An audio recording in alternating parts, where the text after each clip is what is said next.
বাংলাদেশ জাতীয়তাবাদী দল সব সময় কথায় নয় কাজে বিশ্বাস করে। যেমনটি বিশ্বাস করতেন শহীদ রাষ্ট্রপতি জিয়াউর রহমান বীর উত্তম। জন্ম নিয়েছেন বাগবাড়িতে, স্বাধীনতার ঘোষণা দিয়েছেন চট্টগ্রাম থেকে, এবং যুদ্ধ করেছেন রণাঙ্গনে, অর্থাৎ বসে থাকেন নাই। একইভাবে দেশনেত্রী বেগম খালেদা জিয়া দেশের প্রয়োজনে, মানুষের কল্যাণে, মানুষের ভাগ্য উন্নয়নের জন্য, গণতন্ত্র প্রতিষ্ঠার জন্য রাজপথে নেমে এসছেন। আপনাদেরকে নিয়ে দল গুছিয়েছেন, দেশের মানুষকে সংগঠিত করেছেন।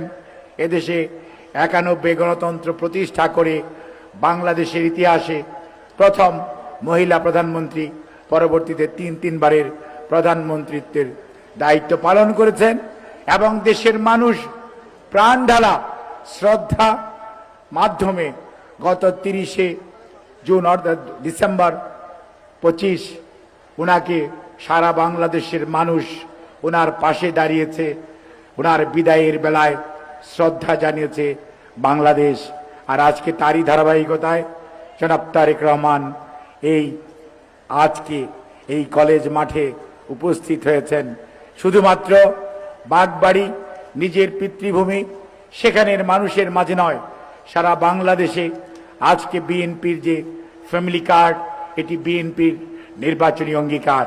কৃষক কার্ড, খাল খনন এবং কৃষকের কৃষি ঋণ মওকুফ সহ কৃষকের পাশে দাঁড়ানো, এবং আমাদের ধর্মীয় নেতৃত্ব, সেই মসজিদের হোক, মন্দিরের হোক, অথবা সেই গির্জা বা প্যাগোডারই হোক, তাদের পাশে দাঁড়ানোর জন্য যে অঙ্গীকার বিএনপি ঘোষণা করেছিল, তারই ধারাবাহিকতায় আজকে বাস্তবায়ন হচ্ছে ফ্যামিলি কার্ডের কর্মসূচি গাবতলীর এই বাগবাড়িতে। আজকে সেজন্য আমরা আমাদের পক্ষ থেকে শুধু নয়, সারা দেশের মানুষের পক্ষ থেকে আজকের প্রধানমন্ত্রী জনাব তারেক রহমানকে ধন্যবাদ জানাতে চাই। এই কারণেই বিএনপি কথায় নয় কাজে বিশ্বাস করে এবং জনগণের পাশে থাকে, তারই প্রমাণ আজকে জনাব তারেক রহমান বাগবাড়িতে ফ্যামিলি কার্ড নিয়ে। আপনাদের সবাইকে ধন্যবাদ। আল্লাহ হাফেজ। বাংলাদেশ জিন্দাবাদ।